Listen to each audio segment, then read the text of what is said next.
Hello, Vinny. Good to see you again. It was great to collaborate with you on the book. And that was very focused around new business models, outcome-based. Today, I'm going to take you a little bit through or fly you through, no pun intended, through the aerospace and defense section of the business that I manage for SAP, and wanted to give you a couple highlights. What's happening in the market, but also how we are positioned to address the majority of these trends, and also what's to come right in this area. So that's the three things that I want to give you as an insight in this area. And aerospace, as you know. First of all, great to see you again. I think we've talked, you've been in every place around the world when we've talked when we've collaborated on the book. We wrote the Everything as a Service chapter, which was a fantastic one.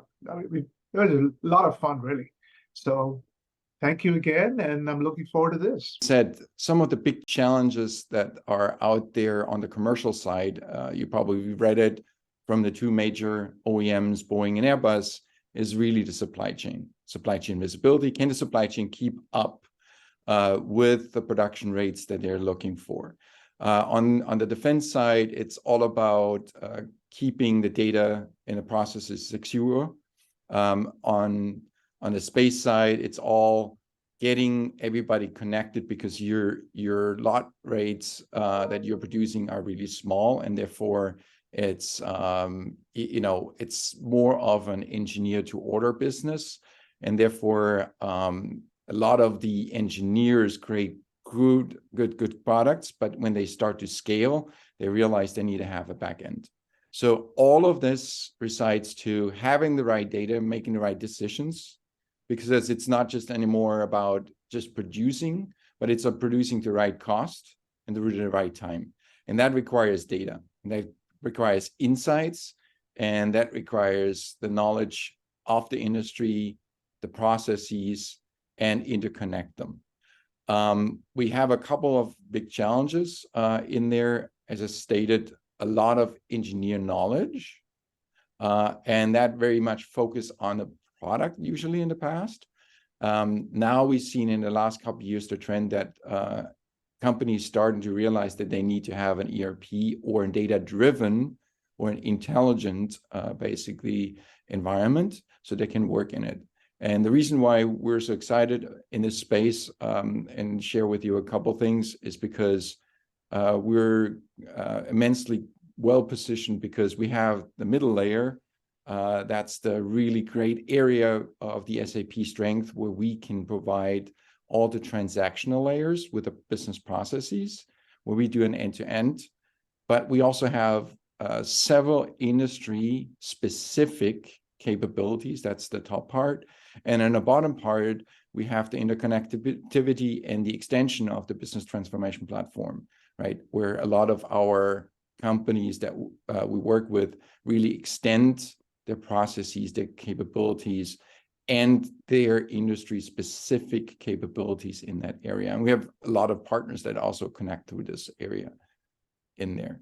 So as I said before, we are covering 3 sections, or 4 sections actually, if you break out the military. But we cover commercial, which is anywhere from a small airplane that is in a 2-seater, 4-seater, all the way to the large commercial airplanes.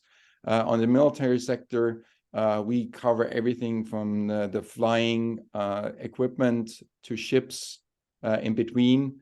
No boots, but everything in there. And in the space area, as I said, we covering everything from launcher to satellites and to all the other equipment that is out there. Cover the aviation operators also, or mostly the providers? Mostly on the manufacturing side, less on the operator side. So I used to say, we're looking for the guys that make the toys, not play with the toys.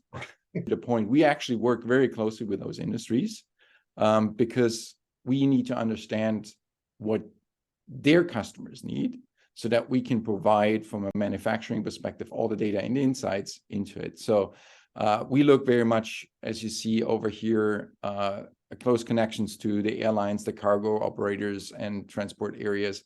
In particular, that area is merging because we see things like eVTOLs, the air taxis coming in. And so therefore, they are providing some of the services now to their customers. So we need to be, in the space to understand that, to work closely with those industries so we can provide those elements into it. Roughly 1,000 customers that we have in the manufacturing space in the largest piece. And also a lot of the partners that we have that provide some of the special capabilities in this area. So quickly to set the mindset, what are our customers thinking, and what do they have to deal with? As you can imagine, with the political piece, the geopolitical tensions, if it's on a commercial side, restrictions of travel, or on the defense side of truly geopolitical things, we've seen it in the media, and that impacts the supply chain, that impacts your customers, that impacts all kinds of other things. But as mentioned before, our industry boundaries are blurring. So if you look at launch companies, they all also support now the creation of the rockets and also some of the downstream processes. If you look at eVTOLs, the air taxis, they provide now the services of scheduling your trip and things like that, or your transport of your packages. You hear it from Boeing, you hear it from Airbus. Their success is bound on the success of the supply chain. How can the different suppliers keep up with the rates, with pressure on the finance side, with the pressure of finding the right people, having the right people, and having the right parts. And when I talk about finance, it's also about the challenges that were put in place from the past, like long payment terms, where the tier 1s, 2s, and 3s really have to carry the financing of the production. And that really puts a constraint on the supply base. So they're really, if you look at it from a financial perspective, carrying the cost of the production. And that's past COVID, really, really big struggle for them. And we see a lot of companies in financial distress. Some of them survive, some of them don't. And so that's going to be really, really interesting over the next couple of years. The other piece is we had a lot of senior people leaving. We had a lot of reduction during COVID. And now the industry is really challenged by looking for new resources and skilled resources and people that want to come into the industry. That's becoming one of the #1 priorities over the next couple of years. So HR, how to get it, recruiting and retain them is really, really big. If you look at it today, most of the frustrations of workers is because they will live in silos. Most of the companies and challenges that we've seen is because they live in silos. And in the past, many of the companies in our industries used best of breed products, and now they realize if you look at it from a financial perspective, from a throughput perspective, you're running yourself into big, big challenges. So we look at this from a digital threat perspective throughout the organization and throughout the industry. So we look at this from a capabilities that you need in order to really launch an idea all the way to retiring and recycling an aircraft or a product. And that's where we're working very closely with our own teams, within SAP, with other industries, but also with the product and partner ecosystem in this space. First, you resisted using the term metaverse. I see you're still using augmented reality. No, I'm just kidding. I'm glad you're not in the metaverse hype cycle. Yeah, we use the word augmented reality because I think the metaverse will come in, and it's an evolution of the augmented reality piece. We see a lot of that happening on the design side, but when it comes truly on the production side, you need to have the connection between the existing production and the instructions. You're not seeing it in the maintenance and repair yet. There is parts in the maintenance and repair side that when you try things out to improve processes or trying to see how those things work, I see applications in that area. But it very much what I've seen from suppliers in this area, they have done a mix between augmented reality and metaverse. So they took the augmented reality into the metaverse, right? Because they also want to see how can I get to that pump? You know, do I need to remove that shield? Do I need to, you know, how do I get onto the landing gear effectively to fix this pump or this valve or whatever? That's kind of sort of the things that we see. Torsten, I'm very jealous of one aspect of your job, which is all the air shows you get to go to. Paris Air Show, Farnborough, a bunch of others, right? Yeah, it's one of the highlights, but it really shows where our customers present their products, right, and their newest innovations. And it's super critical because that's where a lot of the innovations are showcased in it. And it's a fun thing because then they can really show what one of the products can do and or where the innovations are going, especially like interconnectivity between platforms is one of the big things that we're probably going to see this year in the air show. And this year it's going to be in Paris. Maybe we'll see you there. You know, I've been to Paris once and I've been to Farnborough once, but in the cheap seats. So yeah. someday I'll join you.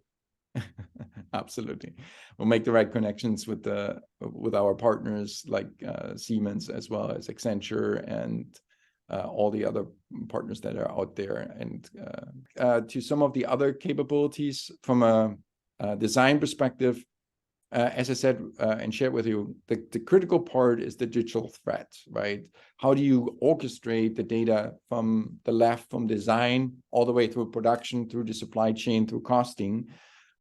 So we have super great capabilities in that area with a product called SAP PEO, Product Optimization and Engineering, as well as great partnerships. The partnership that we have with Siemens, for example, where we have standard interfaces between SAP and PLM on the Siemens side, but we also support the SO interface as well as a PTC interface in this area.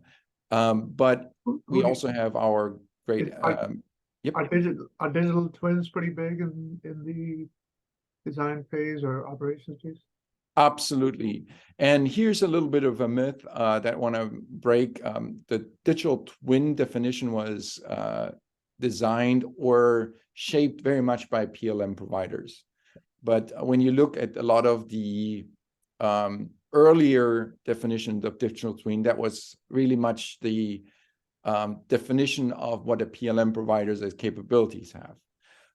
If you look at the latest definition of digital twin, that goes actually into different buckets of design, manufacture, and then maintain, and the afterlife digital twin. So it's to some extent they call them. Some folks call it digital twins because based on the life stage, you extend or create a separate different twin, right? So for our viewpoint is we have to be able to provide the data sets to enrich the digital twins at the life cycle. And things like the data sphere that was just released is a super cool product to really help in that area to support the digital twin data collection so that companies can really enhance their twin data based on different data sources not just the SAP world, but other areas too, but also a platform then for AI where you can train and put the AI capabilities on top of an enterprise-wide data model. I'm glad you made the distinction because, clearly in the operations stage, we saw Rolls-Royce Aviation, how much data they collect, and they need that to be able to give an outcome-based contract. So, yeah. Yep. And that's where a lot of people overlook it. And the operational side, you have the as operate or as flown configuration. So that can be any change in maintenance cycles. You have to update the records. So that digital twin is becoming really big. And then to your point, augmenting it with the actual flight data, so you can do the most effective maintenance cycles. That's super critical. And we have a great partnership with HCL in the MRO space, where they have really great capabilities there. But coming back to the supply chain side, that's an area also where we have seen a lot of demand for planning tools. Because in the past, if you look at our industry, most of them were basically planning from an MRP-based view, or some suppliers probably a gut planning and the post-COVID production ramp-up that was not a linear ramp-up. It was going up, down, up, down. Suppliers really started to look into, how do I effectively plan? How do I effectively understand the planning cycle? And there's still a big process and planning capability that is needed from an understanding perspective, all the way to using the right tools. So that's some of the different areas. And then, of course, as I said before, I think providing the right data to the right decision points is super critical, and we've done quite a bit of stuff in that area. Here's an example, just how we work with some of the partners. If you look at, as I said, the area of program management, that goes all the way from establishing program, understanding what the requirements are. That comes then from a product side, the area of the PLM side, the integration with SAP PDMI or PLM SI to Siemens. And then how do we do costing effectively? We have a great partner, 25, as well as from a contract management perspective. We have partners in this area, Aersospace and Cognitus and Ariba, that will really help us manage the contracts alongside with S4. And then on the program management side, we really can tie all the different pieces together, so we can support an end-to-end winning the contract by providing the right set of capabilities, the right set of price, all the way to the execution of the program. We can provide everything from that with core SAP capabilities plus partners in this space. And then we built over the last couple of years, not just for our government contracting area, a great tool that captures all the operational information on a program, which is called SAP PMMO. We are really proud because here, and we think we're one of the few software providers in the industry, we can provide all the data that is necessary to track the execution of your program, which means we can collect the actual costs. So for the US Department of Defense, if you have a contract, and if you sell an aircraft, for example, they want to know really what the actual costs are of each individual part, and where you are and how many of them you used, how many of them you scrapped, so that you can provide the actual costs for that product, for that aircraft. And that's a really different way of looking at the data. Very often in the ERP world, you do average costing. It's me also to the point that we discussed in the past, right? If you move into an outcome-based model with the few very tailor-made products, you have the same set of requirements all of a sudden. You have to understand what kind of parts did I use to what cost. And if I want to provide this as a service and improve my products in the future, I need to understand what the financial impact to me is, right? Because I carry the cost of the product. So this tool is going to be very, very critical also for companies that go towards everything as a service, because they will have to understand not only what the individual products are, but also the cost side of it. Tosin, the work breakdown structure for a major defense system must be just mind-bogglingly complex. Yeah, absolutely. Especially if you have to work with companies that build ships and ships that carry over 4,000 people, right, and have their own zip code. You can imagine the complexity of those that bill of materials, and the work scheduling and the workforce scheduling is really, really critical. And also, the tracing of the data is critical. And that's where we get a lot of the requirements back and get our systems tested, because those customers that have these large, products, complex products, have completely different set of requirements. And our products, when they get fielded in those customers, have to perform from a scalability, from a timing performance perspective in a completely different way. And as you said, that's really requires a different set of architecture and infrastructure underneath to make that happen. And we're really proud, and probably not even mention that in a lot of the different areas, but we can scale from the smallest to the largest because of the fact that how the system is built, and also the business requirements, capabilities that we provide. Because very often we see as smaller companies have the same business requirements as the bigger ones, right? They're just in a smaller lot size or throughputs, or less people, but the requirements are the same. And the latest with the SAP S4 HANA cloud capabilities to really support everyone in the different areas is really exciting news in this area. And that brings us to the point that we find a lot of successes also in the digital manufacturing side, because we can do the interconnectivity between the PLM world, the logistics world, the operations, and finance, right? And post, the maintenance cycle as well. So we can provide all the different data in the different areas and optimize that in that area. And if you look at it, it's not just the old SAP screens where you have transactions, but it's visual information. You can do drag and drop.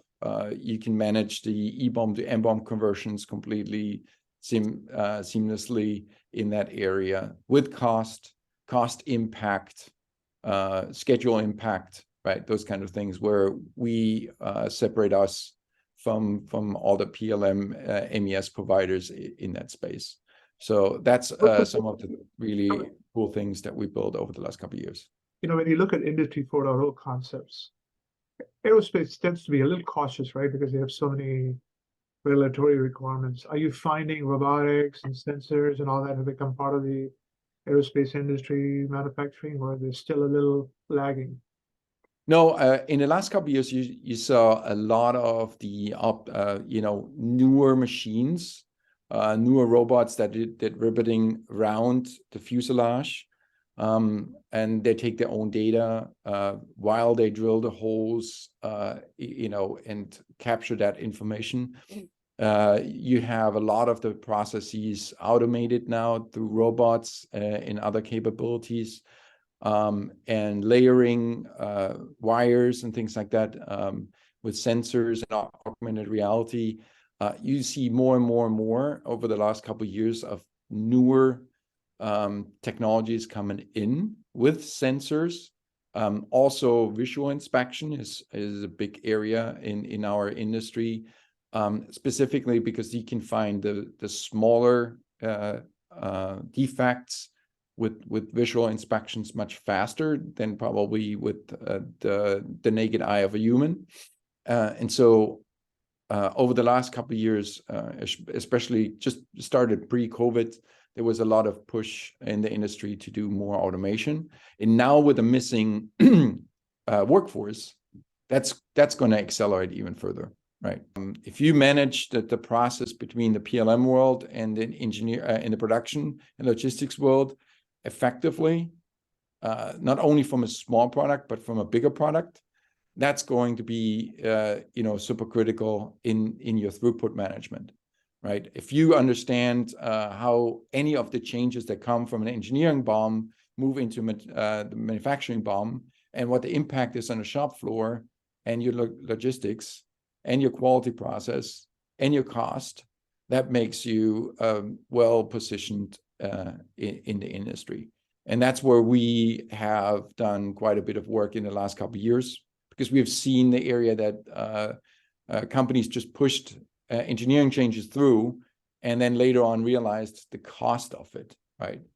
That additional products were ordered, parts were ordered with the wrong engineering version, and so they sit on the cost of that. And it also slows down the production and the delivery for it. So that's a super, super exciting area. It's very geeky, but at the end of the day, if you talk to a COO, a CFO, or somebody that has to manage the delivery of an aircraft or a product, it's super, super, super, super, super critical in this space. And manufacturing, as we looked into over the last couple of years, we realized that the complex manufacturing in our industry is its own set of requirements. So we really helped in this case to push a new capability to execute towards the more complex manufacturing piece. And I've worked with several of the customers out there to not only create the product as a next generation, but also launch it and field it and have great successes out there in the world. But if you look at it from an overall perspective, and going back to this discussion that we don't live in silos, we think from an end-to-end process, we have really done a lot over the last couple of years to establish one platform, right? So from an ERP perspective, extended it into the program portfolio management, all the way to the orchestration, to basically managing your contracts and help with your manufacturing engineering and the project billing to bring the key capabilities and interconnect them, and not making the companies to go out and really put in all the pieces of the different solutions together so they can really understand where are we from a delivery perspective, where are we from a cost perspective, where are we from a margin perspective, or from an earned value perspective, if you even look at it from that perspective, from that view. And that's one of the key pieces that we really trying to break down the silos of these solutions to make an end-to-end process. Just at the moment, beside finding the right resources, is managing the entire supply chain. And in there, it's the multi-tier visibility. That's one of the biggest pieces at the moment. But that's the top of the iceberg, right? Multi-tier visibility. If you can't plan within each of the individual areas and manage the risk there, it's really, really hard to bring all the data back together because of inconsistency. And we have seen this because many of the tier 1s, 2s, and 3s don't have the capability of planning. They just provide the data and the visibility. But now, slowly but surely, over the last couple of years, tier 1s and tier 2s have started to use planning tools so that you can get a little bit ahead of it. You get out of the bullwhip effects and in other areas and understand where the constraints are. So that's one of the big pieces. And we're looking at this more from a supply chain planning perspective, not just a classic MRP, because that's typically what's been done over the last couple of years. And it's been an education for our customers as well as a learning curve for them, what tools are out there, what planning processes are out there. And it's super, super exciting to see some of the first set of results that are out there in this area. And going back to what we said before, if you look at from a digital twin perspective, here I just wanted to show you a couple of screens, right, where we showcase not just the production configuration, the cost, and the progress, but we also show it in a visual perspective. One from, you know, a view of a scheduler, where you can see that the first screen here on the bottom left, the different Gantt charts. That's basically the impact analysis when you are moving new engineering changes into your production. So you can see on that side the total cost, the impact on the supply chain and all the different areas. On the right-hand side, it's a different view for a program manager where you can tap on the different sections of a product, and then you get all the details on the right-hand side. So we made an effort to provide different views for different people, because not everybody has the same set of requirements. We have a broad range of ages, we have a broad range of skills that we have to support. So building these and bringing the data together from different systems is super, super, super critical. And we're super excited with Ariba and others. We can now not only on a defense environment in the US provide the visibility in this area with Ariba, but also across the globe and work with the different companies in this area to collect the data and showcase where the different constraints are in the supply chain. And then, of course, managing the different risks in this area from a compliance all the way to just where the constraints are is one of the biggest pieces that we found we are really, really successful. And then I would say I'm skipping the details of the planning piece because we talked about it before in the interest of time, but we're really capable from working all the different planning cycles in the different tools in the different area. But I think the most interesting part is the aftermarket part, where a lot of things come together. And in here is we really have to bring together the analytics with the operational side, with the services side and the asset side. So you will see a lot of that coming across, because a lot of our manufacturing companies taking that in, as we talked for everything as a service, they will provide that to the market. But this typically is also done by our maintenance repair providers in the industry. Sure. But to tie it all together, as I said before, if you have to manage a complex manufacturing process, and that doesn't mean complex in regards to the company, but in the product requirements, that could be a small little valve. If you go in space, most of the products they produce are very, very complex and really cool to look at.